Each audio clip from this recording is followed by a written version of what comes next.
सोचो एक दिन आप सुबह सो करके उठो और आपका म्यूचुअल फंड ऐप नजर ही ना आए, फोन से गायब हो जाए, ऐप गायब हो जाए। और जब आप उसके पोर्टल पर जाओ तो लॉगिन ना हो पाए, एसआईपी का स्टेटस ना दिखे और ना ही आपके म्यूचुअल फंड का, इन्वेस्टमेंट का कोई रिकॉर्ड आपको कहीं दूर दूर तक दिखे। ऐसा हो सकता है क्या? हो सकता है, बिल्कुल हो सकता है। ऐसा बिल्कुल मुमकिन है। देखो भैया, मैं डरा नहीं रहा हूं आपको, ये सिर्फ इमेजिनेशन नहीं है। वैसे अभी हुआ भी है, रियल इंसिडेंट हुआ है ये। तब मैंने सोचा कि आपको अवेयर जरूर करना चाहिए इस बारे में, क्योंकि मुझे लगता है म्यूचुअल फंड की अच्छी अच्छी बातें तो हम बता देते हैं, लेकिन उसके साथ जो कांड होते हैं इन्वेस्टर्स को उसके बारे में भी पता होना चाहिए। और ऐसे कांड पर इन्वेस्टर्स कैसे अपने पैसे को सेव रख सकते हैं, अपना माइंडसेट फ्री रख सकते हैं, उनको किसी तरह की कोई दिक्कत ना हो, यह बताना भी हमारी जिम्मेदारी है। इसलिए मैंने सोचा कि आज जरा इस टॉपिक पर भी बात करते हैं।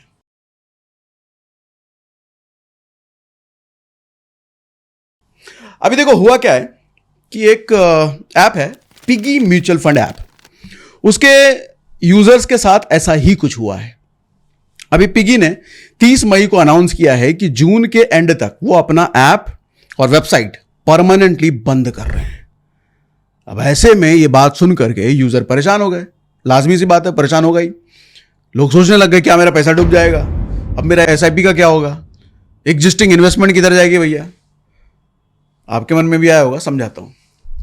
देखो भैया, पिगी कोई छोटा मोटा ऐप नहीं है, 5 लाख के करीब यूजर हैं उसके।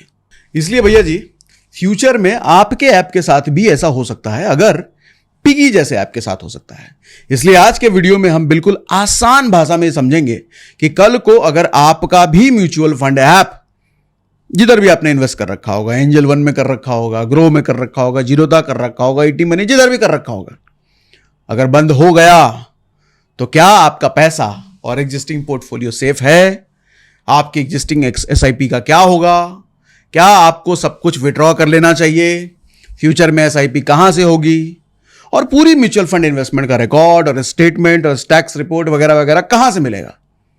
ये सब देखो, पहले पिगी के यूजर्स को यह बता दूं मैं कि भाई साहब, आपको चिंता करने की जरूरत नहीं है। ये सारी third party mutual fund apps जो होती है ना, ये सेबी पर रजिस्टर्ड होती है।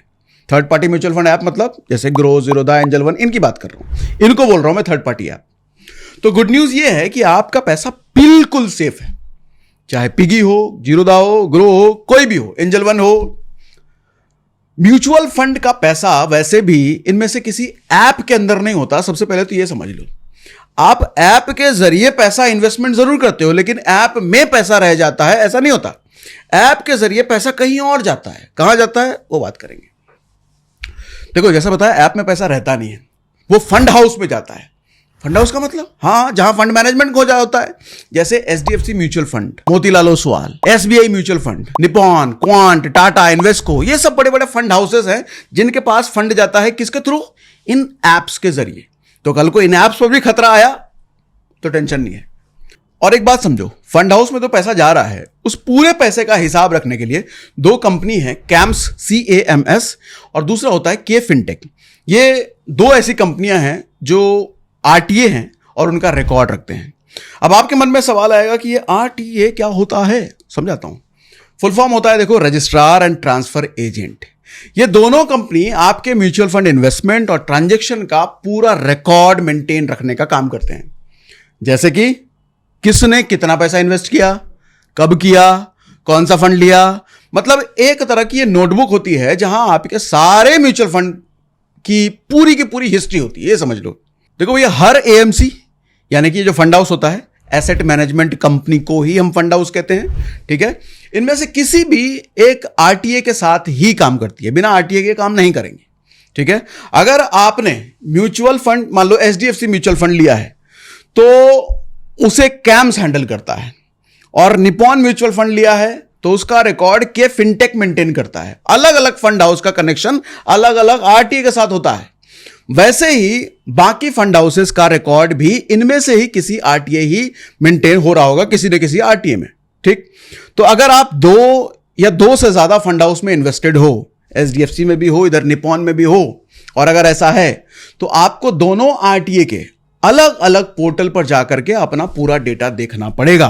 RTA की वेबसाइट है, गूगल पे सर्च करोगे, आप चले जाओगे। लेकिन अब आप कहोगे इतना लफड़ा है, तो एक बेटर ऑप्शन बताता हूं, ज्यादा अच्छा ऑप्शन।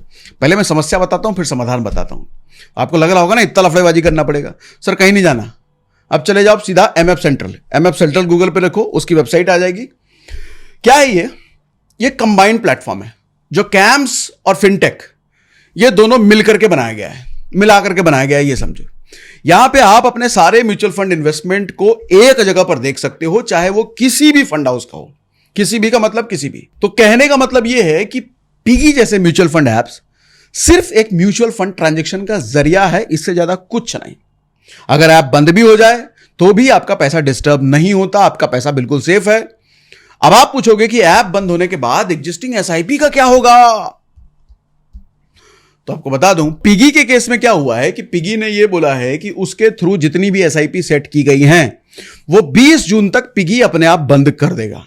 लेकिन अगर आप चाहो तो आप पिगी ऐप या जो भी ऐप आप यूज करते हो उसे खोलकर मैनुअली भी एसआईपी आप बंद कर सकते हो, या फिर बैंक को बोल दो, जिस बैंक से आपका ऑटो डेबिट जिस बैंक से लगा होगा वो बैंक को जाकर के बोल दो, बैंक अपने आप रोक देगा भैया। अब एक इंपॉर्टेंट बात, जब ऐप बंद हो जाता है तो आपको यह टेंशन लेने की जरूरत नहीं है कि कल को आपने एचडीएफसी या निपॉन में कहीं आपका म्यूचुअल फंड चल रहा था, वो वहीं रह जाएगा, उसी के साथ निपट जाएगा, आपको पैसा निकालना पड़ेगा, इसकी जरूरत नहीं है। वो पूरा का पूरा, देखो जब म्यूचुअल फंड आप करते हो ना तो आपको बदले में एक फोलियो नंबर मिलता है, तो आपका पूरा का पूरा फोलियो नंबर किसी भी ऐप में ट्रांसफर हो सकता है। एक्स ऐप में आप कर रहे थे, वो बंद हो गया, अब आप वाई ऐप यूज करने लग गए। वाई ऐप में आप पोर्टफोलियो इंपोर्ट करोगे, वहां ऑप्शन होता है पोर्टफोलियो इंपोर्ट करने का, तो पोर्टफोलियो आप इंपोर्ट करोगे, आपके मोबाइल नंबर से हो जाता है वो पोर्टफोलियो। जैसे इंपोर्ट करोगे आपके सारे के सारे म्यूचुअल फंड उधर आ जाएंगे। लेकिन कंडीशन ये है कि अगर पिछले वाले ऐप में हर महीने 20 तारीख को आपकी एसआईपी कट रही थी, तो यहां वो चीज नहीं होगी। यहां आपको बताना पड़ेगा कि ये वाली एसआईपी भैया 20 तारीख को काटना, या 25 को कटवाना है, 30 को कटवाना, जब भी आपको पैसे कटवाना है ये आपको बताना पड़ेगा नए वाले ऐप में। लेकिन सेम टू सेम पूरा का पूरा म्यूचुअल फंड इन्वेस्टमेंट उठ करके आपका इधर आ जाएगा। 10, 12 साल, 20 साल में जितने पैसे ग्रो होंगे सब कुछ एज इट इज होगा, कोई फर्क नहीं होगा। बस नई एसआईपी की डेट मतलब पैसा कटने की डेट आपको अगली बार बताना पड़ेगा नए वाले ऐप में, सिर्फ इतना ध्यान रखना। अच्छा, इसके साथ ऑप्शन ये भी है कि आप ऐप में नहीं करना चाहते, नए वाले ऐप में मेरा विश्वास उठ गया, मैं जाऊंगा नहीं भैया, तो आप डायरेक्टली फंड हाउस की वेबसाइट पे कर सकते हो। एचडीएफसी, निपॉन या जिसका भी आपने ले रखा है उसकी वेबसाइट पे जाओ, वहां भी आप ये काम कर सकते हो, या फिर एमएफ सेंट्रल की वेबसाइट पर जाकर के भी ये काम आप कर सकते हो। ऐसे में क्या मुझे अपना पैसा निकाल लेना चाहिए, ये भी लोग बहुत सारे सवाल पूछते हैं। अरे नहीं, काहे को निकालना पैसा, चलने दो ना एसआईपी, ठीक है। तो जैसा कि मैंने आपको बताया कि आपका इन्वेस्टमेंट बिल्कुल सेफ होता है चाचा। अगर आपका ऐप बंद हो भी गया तो इसका मतलब ये नहीं है कि आपका फंड खत्म हो गया। आपका फंड हाउस का वेबसाइट पर लॉगिन करके अपना डेटा देख सकते हो, आपका एमएफ सेंट्रल पर जा सकते हो, वहां से भी आप कभी भी विड्रॉ कर सकते हो अपना पैसा, एनी टाइम आपके बैंक में पैसा आ जाएगा, ठीक है। और आप चाहो तो किसी भी नया म्यूचुअल फंड ऐप जिस पर आप जाओगे वहां आपका पोर्टफोलियो इंपोर्ट हो जाएगा। अब एक सवाल आपके मन में यह भी आ सकता है कि ऐप बंद होने पर टैक्स रिपोर्ट स्टेटमेंट कहां से मिलेंगी, क्योंकि पुराने वाले में तो टैक्स रिपोर्ट स्टेटमेंट भैया गया, आपको ऐसा लगेगा। तो नहीं, चाहे टैक्स रिपोर्ट चाहिए या कैपिटल गेन स्टेटमेंट चाहिए, ये सब कुछ पूरा कंसोलिडेटेड आपको अकाउंट स्टेटमेंट, सब कुछ आपको या तो कैम्स या फिनटेक या फिर एमएफ सेंटर पर चले जाना, सब कुछ आपको मिल जाता है। और हाँ, एक और बात, यहां पर लॉगिन करना बहुत आसान है, सिर्फ पैन नंबर डालो भैया और आपको पूरा पोर्टफोलियो एक पीडीएफ में मिल जाता है। तो कोई बहुत ज्यादा तामझाम नहीं है लॉगिन कर लीजिए। तो ऐप बंद होने के बाद क्या मेरा इन्वेस्टमेंट का डेटा सेफ रहेगा, इसका जवाब मैंने आपको दिया। क्या वो कहीं लीक हो सकता है? नहीं भैया। कहीं मेरे बैंक अकाउंट की डिटेल मिसयूज हो सकती है? नहीं। तो चाचा जी, जितने भी सेबी रजिस्टर्ड ऐप होते हैं ये सब स्टैंडर्ड रूल फॉलो करते हैं कि बंद बुंद हो गए फिर भी आपका पैसा कहीं खतरे में नहीं है, आपका पोर्टफोलियो कहीं खतरे में नहीं है। तो बिंदास टेंशन फ्री होकर के म्यूचुअल फंड में इन्वेस्टमेंट कीजिए, किसी भी ऐप से कीजिए, कोई भी अच्छे ऐप से कीजिए। हालांकि एक ऐप का लिंक हमेशा मैं डिस्क्रिप्शन में दे करके रखता हूं, नीचे क्लिक करोगे तो आपको पता चल जाएगा। उसमें डीमैट अकाउंट भी खुलवाइए, स्टॉक मार्केट में इन्वेस्टमेंट भी कीजिए भैया, फ्री है, करते रहिए। अच्छा, एक और बात, म्यूचुअल फंड पर, स्टॉक मार्केट पर, पर्सनल फाइनेंस पर इतनी सारी मैं जानकारी देता हूं, आपके मन में फिर भी कोई डाउट रहता है तो कमेंट बॉक्स में मेरे से सवाल जरूर पूछिए। किसी नए टॉपिक पर आपको कुछ सीखना है तो मुझे कमेंट बॉक्स में जरूर लिख करके बताइए। हो सकता है रिप्लाई भले ना कर पाऊं, लेकिन आपके हर कमेंट में पढ़ता हूं। आने वाले किसी ना किसी सेशन में आपका सवाल जरूर पिक कर लूंगा। कुछ नया टॉपिक चाहिए आपको तो उस पर आपको सेशन या वीडियो जरूर मिल जाएगा।